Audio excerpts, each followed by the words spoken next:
Om Shanti. Good morning. आज हम सभी ने अपने परम प्यारे परम सतगुरु बाबा को भोग स्वीकार कराया। साथ ही साथ 25 तारीख दादी का पुण्य स्मृति दिवस है, तो उसके निमित्त भी आज दादी जी को भी भोग स्वीकार कराया, क्योंकि 25 के बाद 26 तारीख में जन्माष्टमी है।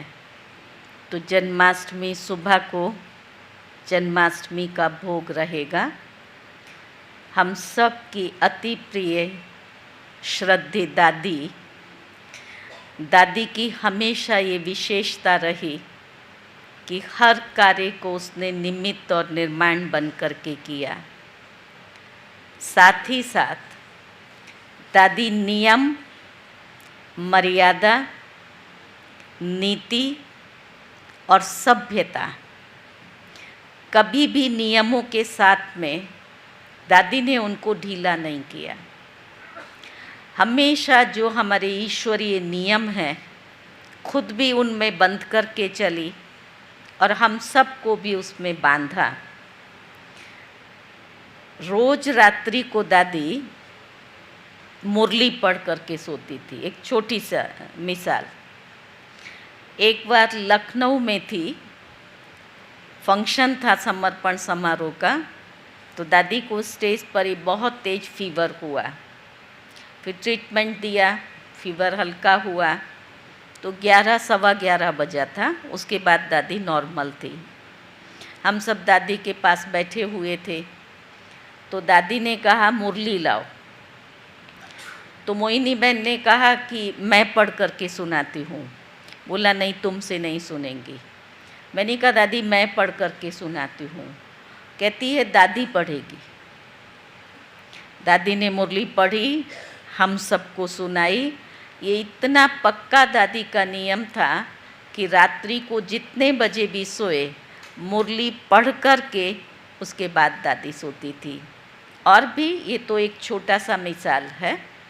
ऐसे ही हर मर्यादा के कंगन को उसने कभी भी लूज़ नहीं किया। नीति, उसमें भी दादी बहुत पक्की थी। ये कुसुम बहन और प्रभा बहन, इनों का समर्पण समारोह था मधुबन में। तब उस कार्यक्रम में चन्ना रेड्डी आए थे। उषा बहन उन दिनों में उनको कोर्स करा रही थी, क्योंकि दादी ने उन्हें निमंत्रण नहीं भेजा था, पर उन्हें समाचार मिला। इन्होंने कहा कि आज ऐसे समर्पण समारोह का कार्यक्रम है, तो उसने दादी के लिए बोला कि दादी को बोलना उन्होंने मुझे निमंत्रण नहीं दिया है, लेकिन मैं आने वाला हूँ, मुझे देखना है। तो उसमें वो आए थे। नीति की बात जो मैं कह रही थी, तो जब सारा प्रोग्राम पूरा करके हम लोग निकल रहे थे, तो मैं दादी को छुट्टी लेने के लिए गई। तो दादी ने मुझे बोला कि ये 10,000 रुपया है, ये चन्ना रेड्डी ने दोनों कुमारियों को 5-5 हज़ार दिया है। तो मैंने कहा दादी समर्पण समारोह तो बाबा पर हुआ है, तो ये यज्ञ में आप इसको जमा करो। तो दादी ने कहा कि नहीं, उस आत्मा की जो भावना है कि ये जहाँ पर समर्पित है वहाँ विश्व कल्याण के कार्य में लगाएं, तो इसको तुम वहाँ पर सेवा में लगाना। मैं दूसरी बार भी कहा कि दादी सेवाएं तो चलती है ना, पर भाव ये था कि हर चीज़ का दादी इतना छोटी छोटी बातों का ध्यान रखती थी। उसने जिस भावना से जिसको दिया है, उसी कार्य के अंदर वो चीज़ सफल होनी चाहिए। सभ्यता में भी हमने देखा, बड़ों को उसी रीति से चलाने का, छोटों के साथ में, और बहुत ही हर बात की सत्यता को सिद्ध करना, माना रियलाइज़ कराना, लेकिन बड़ी सभ्यता के साथ में करती थी।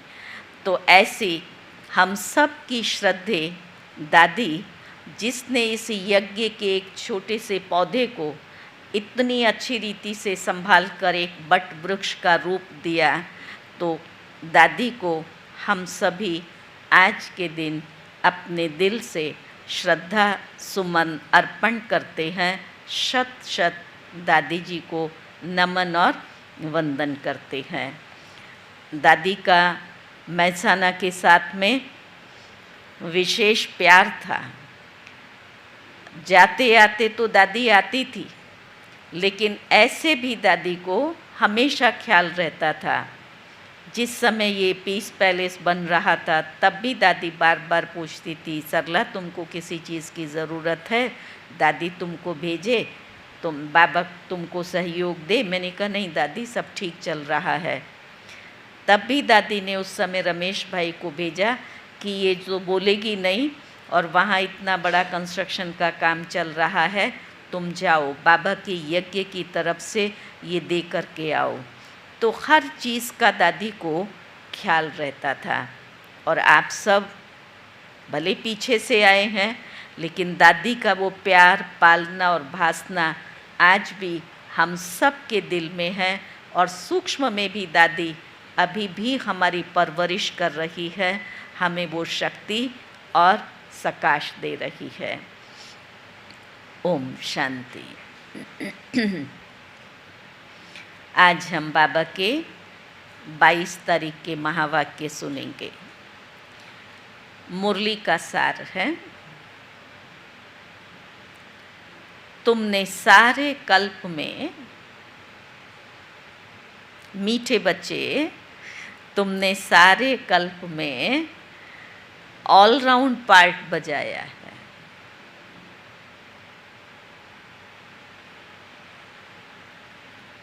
अब पार्ट पूरा हुआ।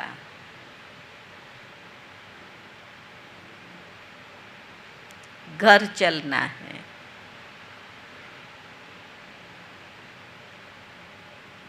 प्रश्न है, तुम बच्चे अपने भाग्य की महिमा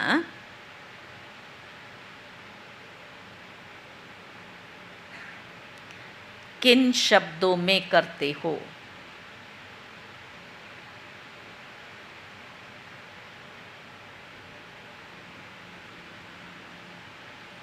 बाबा ने कहा,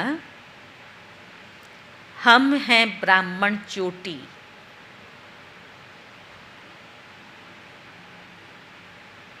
हमें निराकार भगवान बैठ पढ़ाते हैं।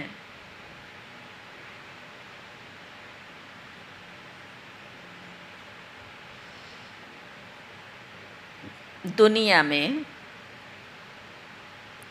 मनुष्य को पढ़ाते हैं,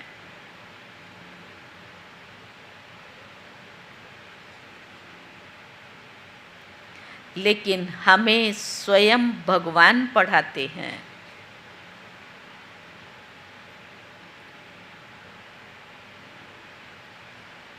तो कितने भाग्यशाली हुए।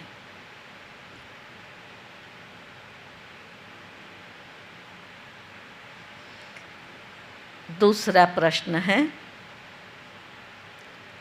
इस ड्रामा में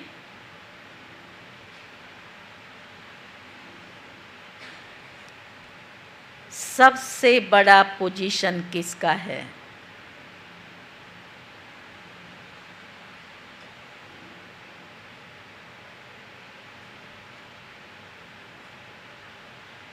किसका है सबसे बड़ा पोजीशन?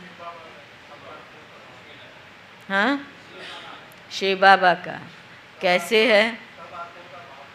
सब आत्माओं का बाप है, इसलिए उसका पोजीशन सबसे बड़ा है। बाबा ने कहा, निराकार बाप का।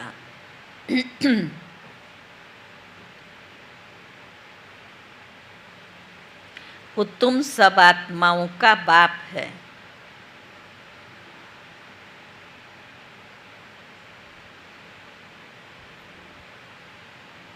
सब आत्माएं ड्रामा के सूत्र में बंधी हुई हैं।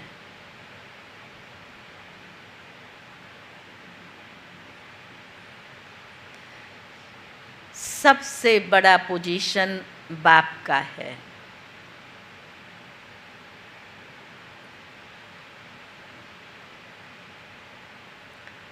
ओम शांति। रूहानी बच्चों से रूहानी बाप पूछ रहे हैं, तो ना बाबा हमारे सन्मुख है, तो रूहानी बच्चों से रूहानी बाप पूछ रहे हैं, मीठे मीठे बच्चों, अपना घर शांति धाम याद है? मीठे मीठे बच्चे, अपना घर शांति धाम याद है? किस किस ने आज शांति धाम को याद किया? क्योंकि कल बाबा ने ये कहा था ना कि बाप की याद से तुम्हारे विकर्म विनाश होंगे, लेकिन तुम्हें वापस घर चलना है, तो घर को भी याद करना है। फिर बाबा ने कहा कोई घर में थोड़े ही बैठे रहना है, सुखधाम में जाना है, तो स्वदर्शन चक्र को भी याद करना है। तो आज भी बाबा ने पूछा कि शांति धाम घर याद रहता है? सतयुग से लेकर कलयुग अंत तक ऐसे कोई भी पूछ न सके क्या कि तुम्हें शांति धाम घर याद रहता है? कोई पूछ न सके। अब 84 का चक्र पूरा हुआ। कैसे पूरा हुआ ये भी तुम समझ गए हो। मीठे मीठे लाडले बच्चों से बाबा पूछते हैं, समझे? आज तो बार बार बाबा मीठे मीठे बच्चे कह रहा है। फिर से बाबा ने कहा मीठे मीठे, और एक शब्द ऐड कर दिया, लाडले बच्चों से बाप पूछ रहे हैं, अब घर चलना है ना? लाडले बच्चे क्या कहेंगे? हाँ जी बाबा, हम रेडी हैं। रेडी कौन कौन है? हाथ खड़ा करो तो।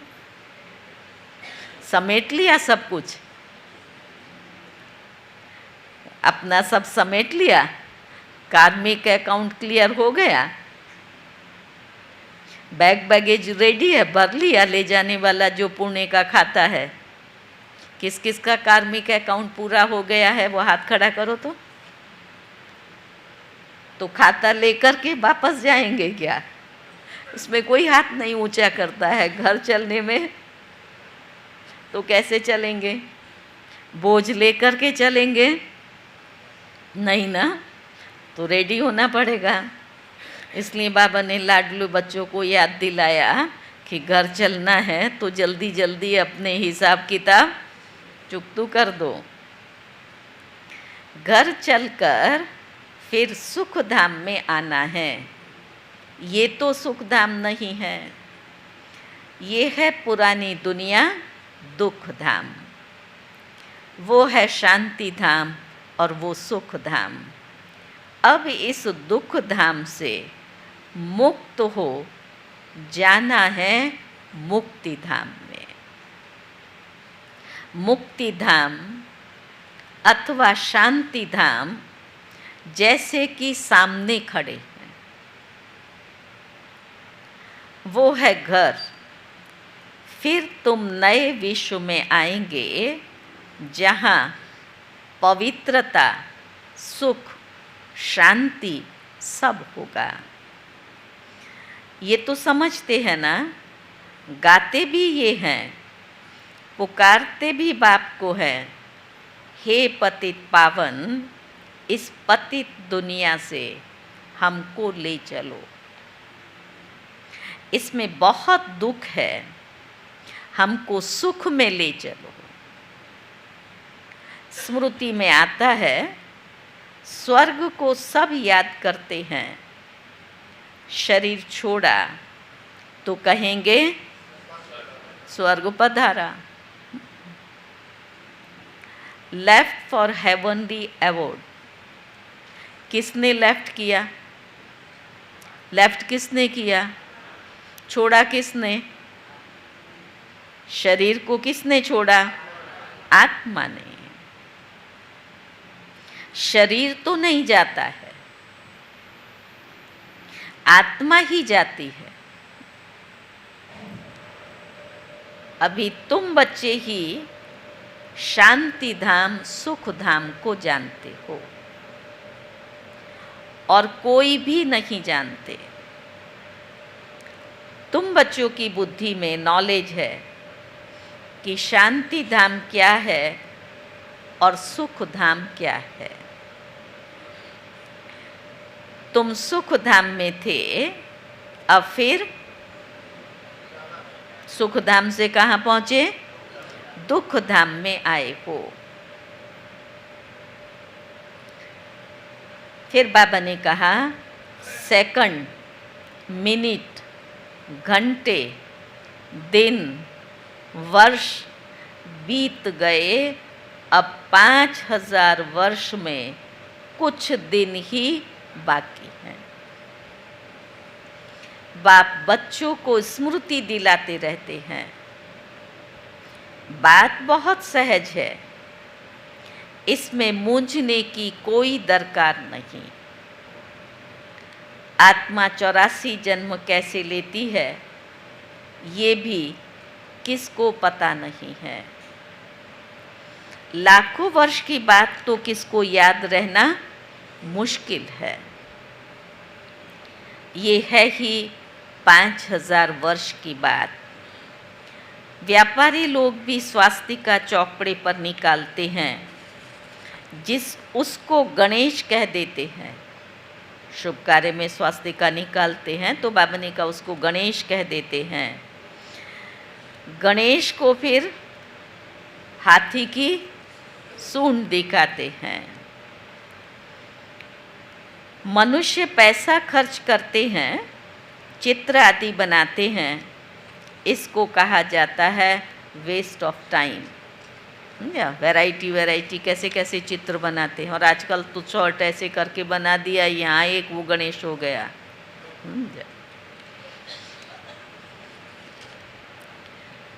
तो बाबा कहते हैं तुम्हारे में भी कितनी ताकत थी, वो दिन प्रतिदिन कम होती गई है। जैसे मोटर से पेट्रोल कम हो जाता है, वैसे अब तुम भी बहुत कमज़ोर हो गए हो। 5000 वर्ष पहले भारत क्या था? अथाह सुख थे, कितना जबरदस्त धन था। ये राज्य उन्होंने कैसे पाया? इतना जबरदस्त धन, इतनी अच्छी दुनिया। तो बाबा बीच में पूछते हैं ये राज्य उन्होंने कैसे पाया? कैसे पाया? हाँ, संगम पर पाया। बाबा ने कहा राजयोग सीखे थे, राजयोग से राजाई प्राप्त की। इसमें लड़ाई आदि की तो कोई बात नहीं है। इनको कहा जाता है ज्ञान के अस्त्र शस्त्र, और कोई स्थूल बात नहीं है। ज्ञान के अस्त्र शस्त्र हैं ज्ञान, विज्ञान। याद और ज्ञान के कितने बड़े जबरदस्त अस्त्र शस्त्र हैं, जिससे तुम सारे विश्व के ऊपर राज्य करते हो। ये ज्ञान और योग क्या है? ये हमारे अस्त्र शस्त्र हैं ना, ये कितने ज़बरदस्त हैं। इतना हम विजय प्राप्त कर लेते हैं जो सारे विश्व के मालिक बन जाते हैं। देवताओं को कहा जाता है अहिंसक। अभी तुम बच्चों को मनुष्य से देवता बनने की शिक्षा मिल रही है। तुम जानते हो हम हर 5000 वर्ष के बाद बेखत के बाप से ये बेखत का वर्षा ले रहे हैं। ये आत्मा की बात है, इसमें स्थूल लड़ाई आदि की कोई बात नहीं। आत्मा पतित बनी है, इसलिए फिर पावन बनने के लिए बाप को बुलाती है।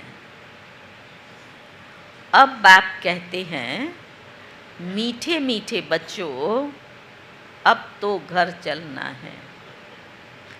आज मीठे मीठे बच्चों को एक ही स्मृति दिला रहा है, अब तो घर चलना है। ये है जीव आत्माओं की दुनिया, और वो है आत्माओं की दुनिया। उसको जीव आत्माओं की दुनिया नहीं कहेंगे। ये घड़ी घड़ी स्मृति में लाना चाहिए। क्या स्मृति दिलाई घड़ी घड़ी की? अब इस जीवात्माओं की दुनिया से हमें उस आत्माओं की दुनिया में चलना है। हम उस दूर देश के रहने वाले हैं। हम आत्माओं का घर है ब्रह्मांड। ये भी बुद्धि में रहे, हम वहाँ रहते हैं। केवल इतनी नॉलेज नहीं कि आत्माओं का ब्रह्मांड घर है, लेकिन साथ में ये भी याद रहे उस ब्रह्मांड घर में हम रहते हैं। इस आकाश तत्व के पार, सूर्य चांद के भी पार, हम वहाँ के रहने वाले हैं। यहाँ तो हम आए हैं पार्ट बजाने, लेकिन पार्ट बजाते बजाते कैसा हो गया? जैसे हम तो यहीं के रहवासी हैं, हमें वापस जाना ही नहीं है। ये मेरा, ये मेरा, ये मेरा, समझा? उस मेरे मेरे में इतने हम बंध गए, जो हमारा असली मेरा मेरा था वो तो भूल गया। अब उसे बार बार याद दिलानी पड़ती है, बच्चे मैं तुम्हारा बाप हूँ। समझा? एक मुरली में कितना बारी उसको कहना पड़ता है, फिर भी हम क्या बाबा को जवाब देते हैं? बाबा हम आपको भूल जाते हैं। बाबा ने कहा हम यहाँ पार्ट बजाने आए हैं, 84 का पार्ट बजाते हैं। सब तो 84 जन्म नहीं ले सकते।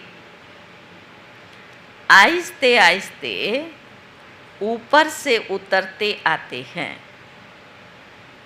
हम ऑलराउंडर हैं। सब काम करने वाले को ऑलराउंडर कहा जाता है।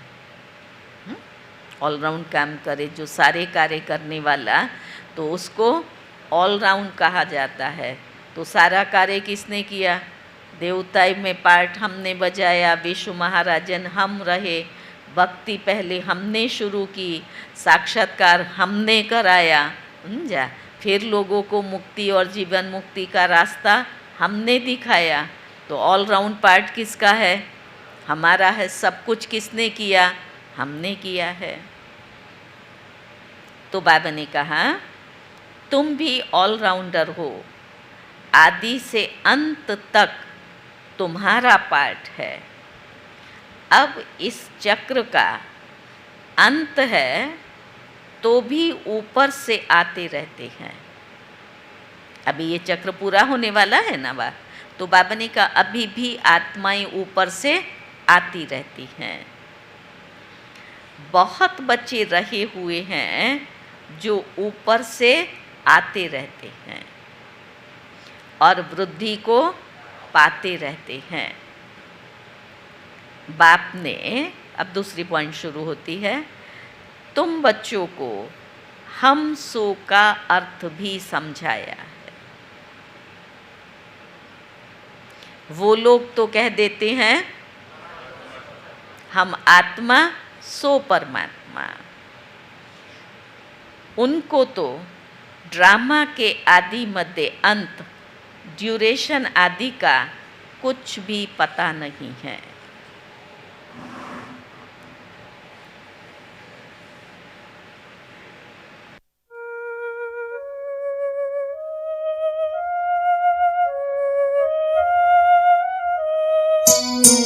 न ये चांद होगा, न तारे रहेंगे, बाबा दादी संग संग हमारे रहेंगे।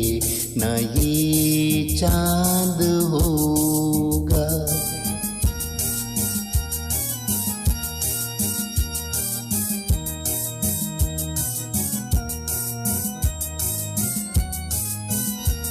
बिछुड़ जाए तन तो भी कुछ गम नहीं,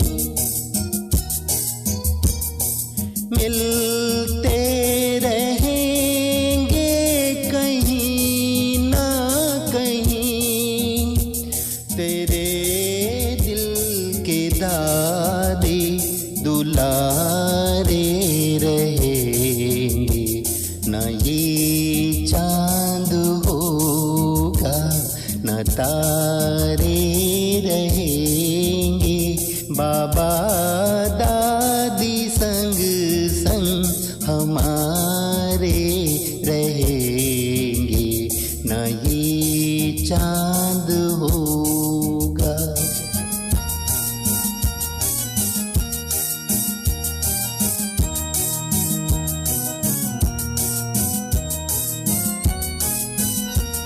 तुम्ही ने सिखाया कभी भी न रोना, ये मोती है आंसू इन्हें कब न खोना, ये मोती संजोए हम सारे रहेंगे। न ये चांद होगा न तारे रहेंगे, बाबा दादी संग संग हमारे रहेंगे। न ये चांद होगा।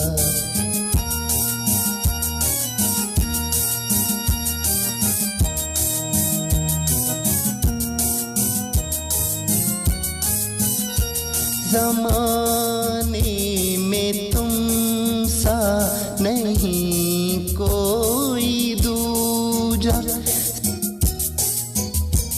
सिवा बाबा सेवा के कुछ भी न सूझा। वो दिन याद हमको नज़ारे रहेंगे। न ये चांद होगा न तारे रहेंगे, बाबा।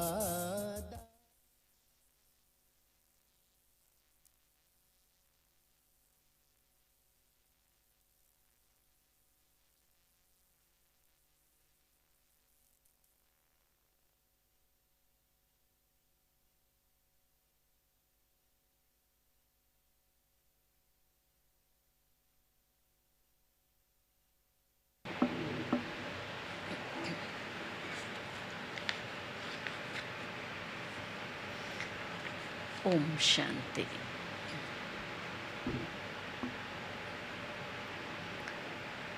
तो बाबा ने कहा उनको इसके आदि मध्य और ड्यूरेशन का कुछ भी पता नहीं है। तुमको बाप ने समझाया है इस शरीर में तुम अभी कौन हो? ब्राह्मण हो। प्रजापिता ब्रह्मा द्वारा शिव बाबा ने तुमको एडॉप्ट किया है, वो तुमको पढ़ाते हैं। ये तो याद रहना चाहिए ना बाबा के हम एडॉप्टेड चिल्ड्रन हैं, बाबा से हम पढ़ रहे हैं, ये तो तुम्हें याद रहना चाहिए ना।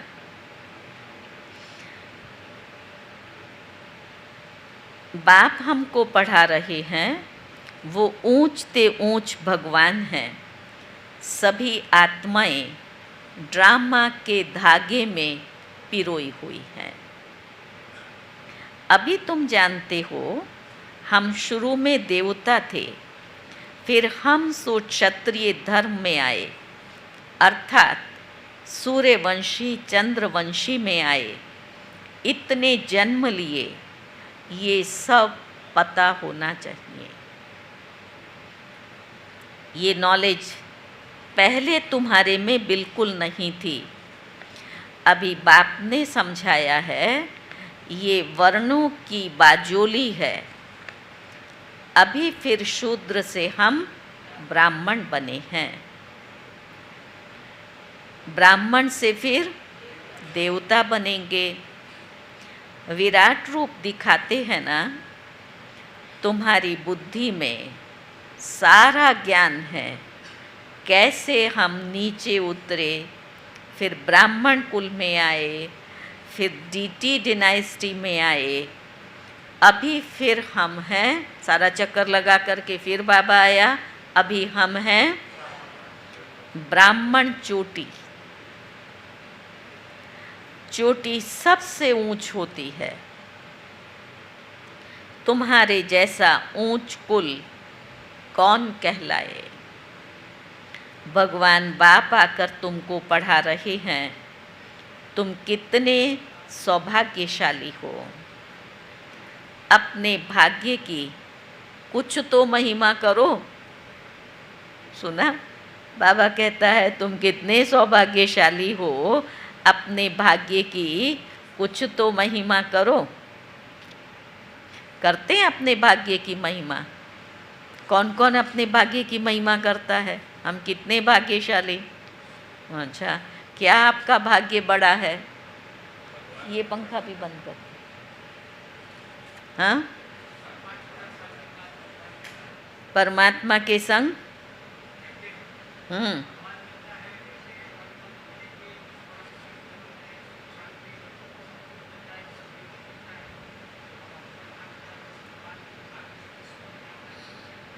अच्छा, अपने अपने भाग्य की महिमा। तो बाबा ने कहा बाहर में तो सब मनुष्य मनुष्य को पढ़ाते हैं, ये तो निराकार बाप, ये बाप कल्प कल्प एक ही बार आकर के ये नॉलेज देते हैं। पढ़ाई तो हर एक पढ़ते हैं ना, बैरिस्टर की नॉलेज पढ़कर बैरिस्टर बनते हैं। ये सब मनुष्य मनुष्य को पढ़ाते हैं। अभी यहाँ पर है भगवानोवाच। मनुष्य को तो कभी भगवान नहीं कहा जाता, भगवान तो है निराकार। यहाँ आकर तुम बच्चों को पढ़ाते हैं। पढ़ाई न सूक्ष्म में, सूक्ष्म वतन में, न मूल वतन में होती है। पढ़ाई कहाँ है? इस साकार स्थूल वतन में है। पढ़ाई होती ही यहाँ है, इसमें मूंझने की कोई बात नहीं। स्कूल में कभी स्टूडेंट कहेंगे क्या हम मूंझते हैं? या पढ़ाई है उसको पढ़ते हैं, लेकिन क्या है कैसे है कोई मूंझते थोड़े हैं। हमको निश्चय नहीं होता है, वहाँ कोई कहेगा स्टूडेंट? नहीं। पढ़ाई को पढ़कर वो अपना स्टेटस ले लेते हैं। ये लक्ष्मी नारायण सतयुग आदि में विश्व के मालिक कैसे बने? ज़रूर बाप द्वारा बने ना। बाप तो सच बताएंगे, भगवान कोई रॉन्ग थोड़े ही बता सकते हैं। बड़ा भारी इम्तिहान है। इस समय तो है प्रजा का प्रजा पर राज्य। राजा रानी है नहीं, सतयुग में थे, अभी तो है कलयुग का अंत। इसको कहा ही जाता है, राजा रानी तो है नहीं तो क्या है? अभी है पंचायती राज्य। गीता में लिख दिया कौरव और पांडव, रूहानी पंडित तो तुम हो ना, सबको रूहानी घर का रास्ता बताना है। वो है तुम आत्माओं का रूहानी घर। रूह जन्म लेकर पार्ट बजाती है, तो बाबा कहते हैं ये सब बातें सिवाय तुम्हारे और कोई भी नहीं जानते। ऋषि मुनि आदि भी न रचता को न रचना के आदि मध्य अंत को जानते थे। लाखों वर्ष कह देते हैं, परंतु उनका भी कोई पूरा हिसाब किताब नहीं है। आधा आधा भी हो न सके, पूरा आधा सुख धाम, फिर पूरा आधा दुख धाम है। ये है पतित दुनिया, विशेष, और वो है वाइसलेस। बाप कितना ऊंचते ऊंच है, परंतु कितना साधारण है।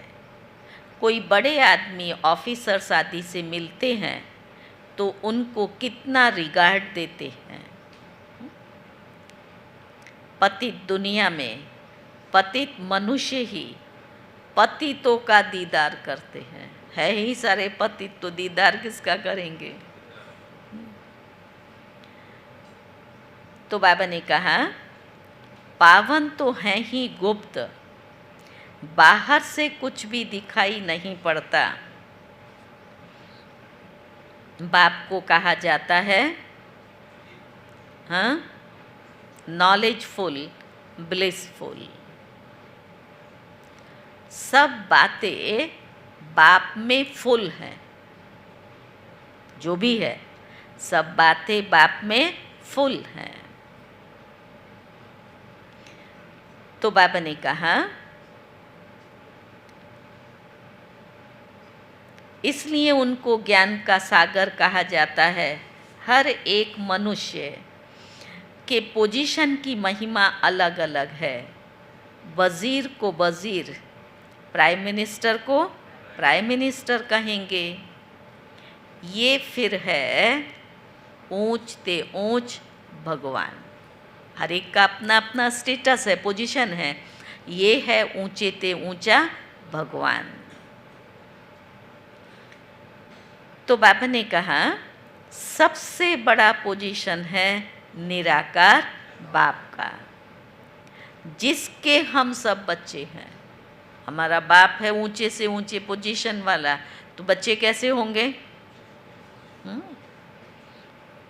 वहाँ हम सब बाप के साथ परम धाम में रहते हैं। वो है घर। यहाँ सबको अपना अपना पार्ट मिला हुआ है। कोई एक जन्म का भी पार्ट बजाकर वापस चले जाते हैं। बाप समझाते हैं ये मनुष्य सृष्टि का वैरायटी झाड़ है, एक न मिले दूसरे से। आत्मा तो एक जैसी ही है, बिंदु है तो बिंदु एक जैसी है, लेकिन फीचर्स अलग अलग हैं।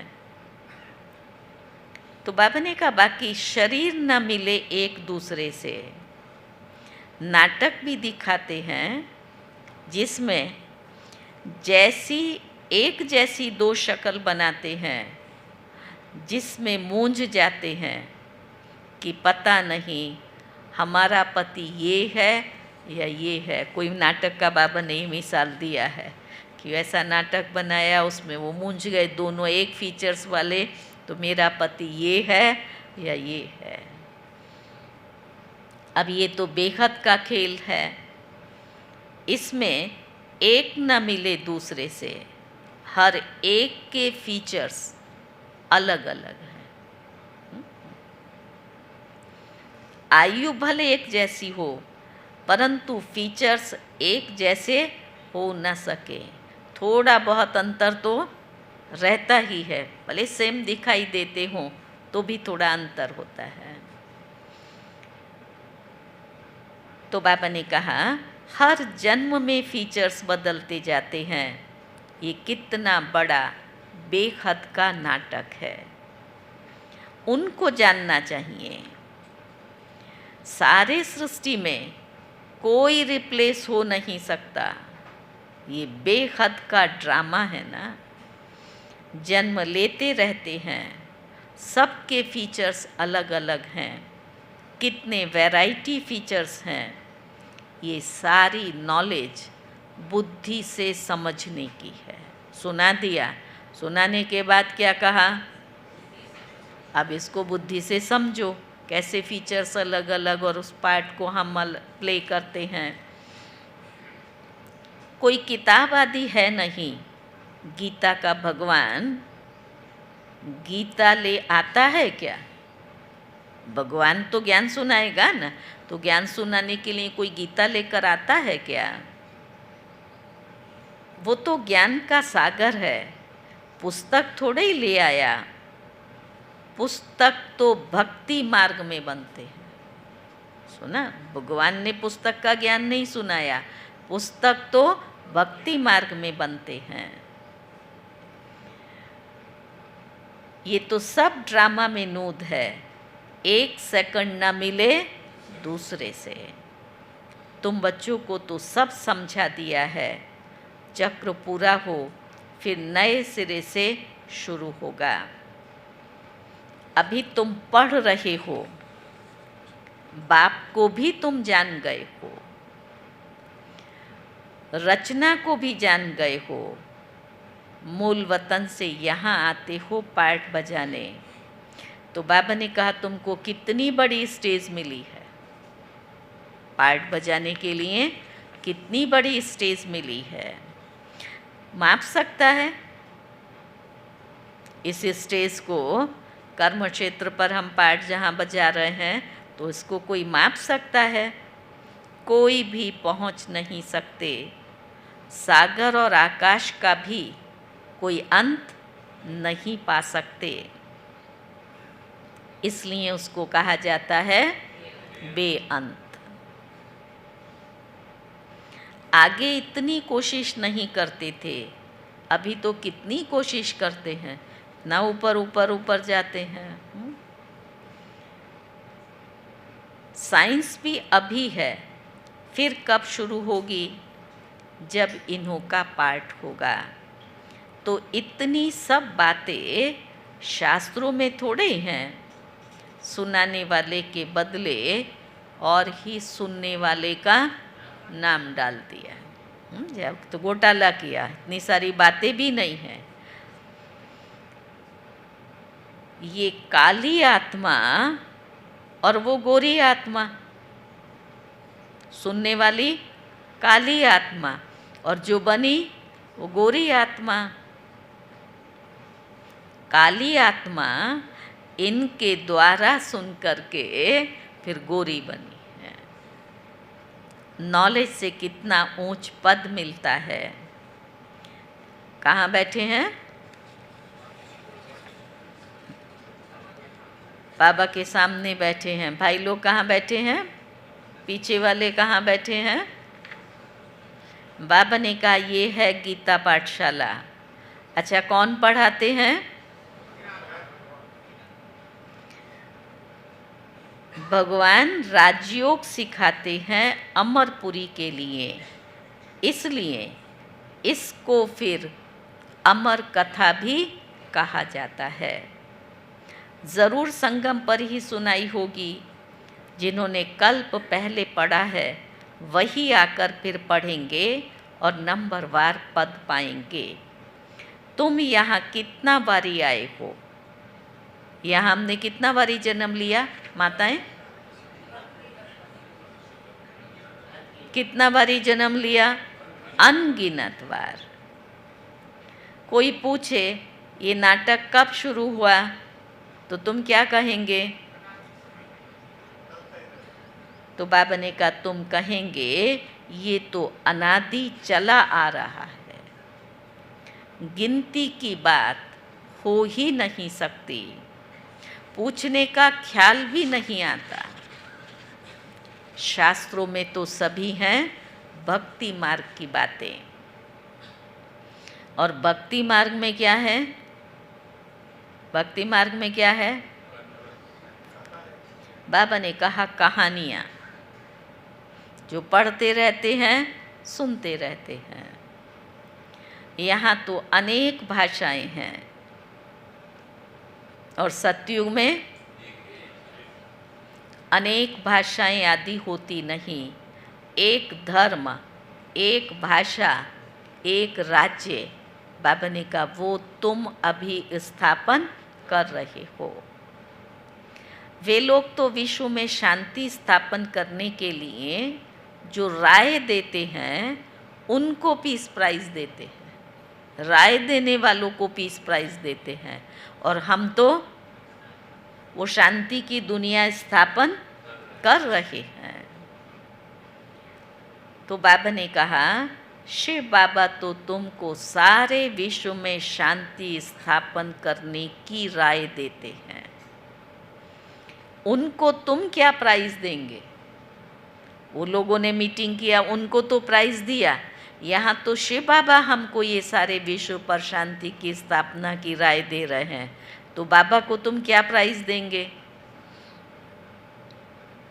वो तो और ही तुमको प्राइज देते हैं, बाबा लेते नहीं हैं। ये बड़ी समझने की बातें हैं।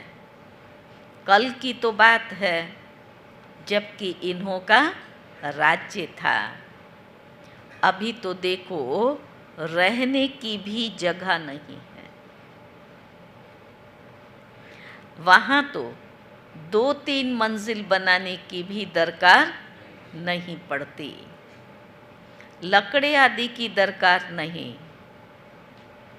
वहाँ तो सोने चांदी के मकान होते हैं। ये दरवाजे ये सब किसके होंगे? लकड़ी का नहीं होगा फ्रेम। तो बाबा कहता है साइंस के जोर से झट मकान बन जाते हैं। यहाँ तो साइंस से सुख भी है, दुख भी है। इससे सारी दुनिया खलास हो जाएगी। इसको कहा जाता है फॉल ऑफ पंपिया। माया का कितना पंप है। शाहूकारों के लिए जैसे स्वर्ग है। तो बाबा ने कहा इसलिए वो तुम्हारी बात नहीं सुनते हैं। उनको स्वर्ग में जाने की ज़रूरत ही नहीं, यहाँ ही स्वर्ग में बैठे हैं, तो तुम्हारी बात नहीं सुनते। आगे तुम भी नहीं जानते थे, यहाँ तो बाप आकर डायरेक्ट तुमको पढ़ाते हैं। बाहर में तो फिर भी बच्चे पढ़ाते हैं। मधुबन में तो बाबा पढ़ाते हैं, मुरली चलती है। बाहर में तो फिर भी बच्चे पढ़ाते हैं। तो बाबा ने कहा मित्र संबंधी आदि भी याद आते रहते हैं, यहाँ तो बाप बैठ समझाते हैं। दिन प्रतिदिन तुम याद की यात्रा में पक्के होते जाएंगे। सुना? हमारे में याद में परिपक्वता आ रही है। हमारे याद के गहरे अनुभव हमें होते जा रहे हैं। किस किस को याद के अनुभव होते हैं? बहुत थोड़ों ने हाथ खड़ा किया। अंत में मुक्ति की युक्ति क्या है? याद ही तो है ना। सारी पढ़ाई का सार क्या है? याद है ना। याद के लिए बाबा इतना पढ़ाता है ना। तो बाबा ने कहा दिन प्रतिदिन तुम याद की यात्रा में पक्के होते जाएंगे, फिर तुमको कुछ भी याद नहीं रहेगा, सिर्फ घर और राजधानी ही याद आएगी। अंत की स्थिति पर बनानी तो अभी से है ना। अगर अभी नहीं बनी तो जो अभी बुद्धि में चलता है वो उस समय याद आएगा। फिर ये नौकरी आदि याद नहीं आएगी। समझा? मरेंगे ऐसे जैसे बैठे बैठे हार्ट फेल हो जाता है। जो इतना याद में हैं, जिनको सिर्फ घर और राजधानी याद है, उनका शरीर कैसे छूटेगा? बैठे बैठे जैसे अटैक आ गया। दुख की बात ही नहीं, हॉस्पिटल आदि तो कुछ भी नहीं होंगे। बाप को जान लिया और स्वर्ग के मालिक बने। तुम्हारा तो हक है, सबका नहीं, क्योंकि स्वर्ग में तो सब नहीं आएंगे ना। अच्छा, मीठे मीठे सिकील दे बच्चों प्रति माता पिता बाप दादा का याद प्यार और गुड मॉर्निंग। रूहानी बाप की रूहानी बच्चों को नमस्ते। हम रूहानी बच्चों की रूहानी बाप को नमस्ते नमस्ते। धारणा की पहली पॉइंट है, रूहानी पंडाबन सबको रूहानी घर का रास्ता बताना है।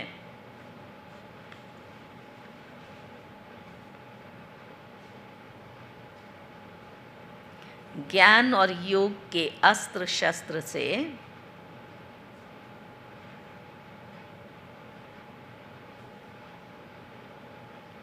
सारे विश्व पर राज्य करना है।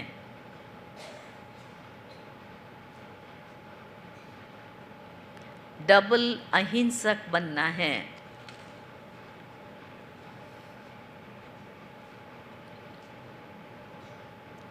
दूसरी पॉइंट है, 84 जन्मों का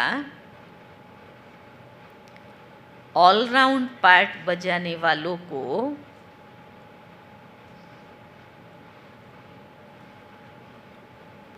अभी ऑलराउंडर बनना है।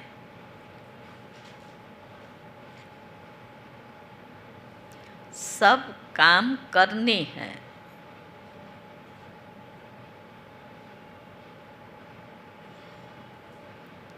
बेहद के वैरायटी ड्रामा में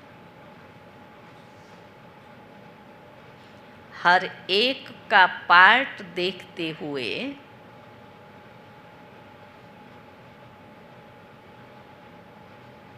हर्षित रहना है।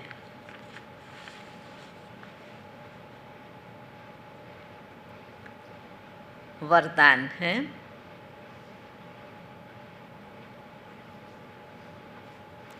अविनाशी उमंग उत्साह द्वारा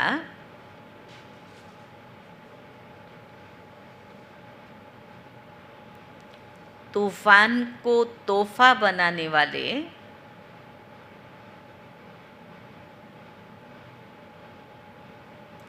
श्रेष्ठ ब्राह्मण आत्मा भव।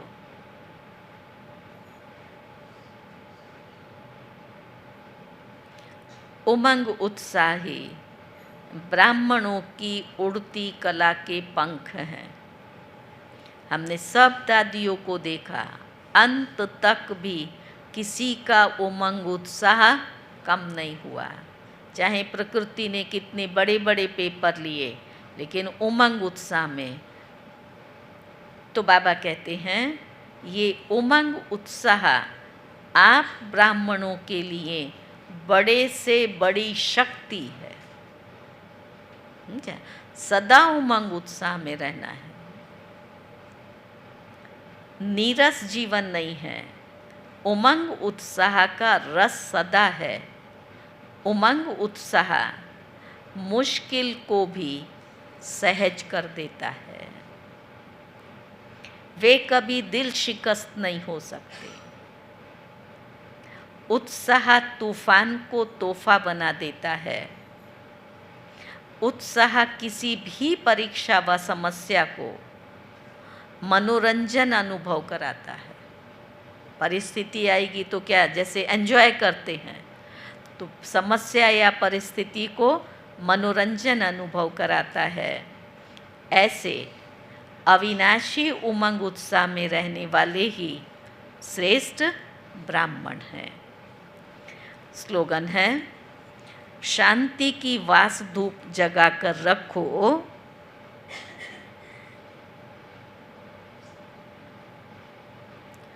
तो अशांति की बांस समाप्त हो जाएगी।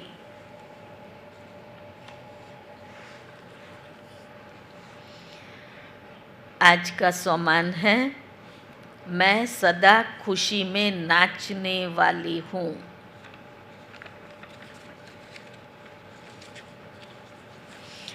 बाबा का व्यक्त इशारा है, अभी हर कर्म खुशियों में नाचते गाते हुए करो। सुना क्या आज का डायरेक्शन? हर कर्म, खाओ तो, कचरा निकालो तो, बर्तन घिसो तो, क्या करो? खुशी में नाचते गाते हर कर्म करो।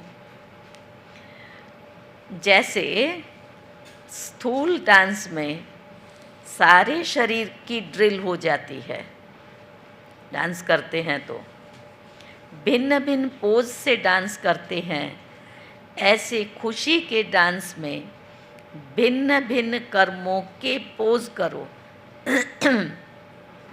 सुना, वो डांस में अलग अलग शब्दों के साथ एक्शन होता है ना, यहाँ बाबा कर्म के साथ कह रहे हैं, जैसा कर्म है ऐसा पोज करो। कभी हाथ से कोई कर्म करते, कभी पाँव से, तो ये काम नहीं करते हो, लेकिन ये भिन्न भिन्न डांस के पोज हैं। तो बाबा ने कहा, तो कर्म योगी बनना अर्थात भिन्न भिन्न प्रकार की खुशी में नाचना। आज देखना, काम करते करते खुशी की डांस है या आत्मा शांत है, साधारण खुशी भी नहीं है तो गम भी नहीं, करेंगे आज खुशी की डांस सारा दिन। उसको बाबा ने कर्म योगी कहा ना। त्योहारों की सीज़न चल रही है, समझा, बाबा के घर में लगातार एक के बाद एक प्रोग्राम, ब्रह्मा भोजन प्रोग्राम।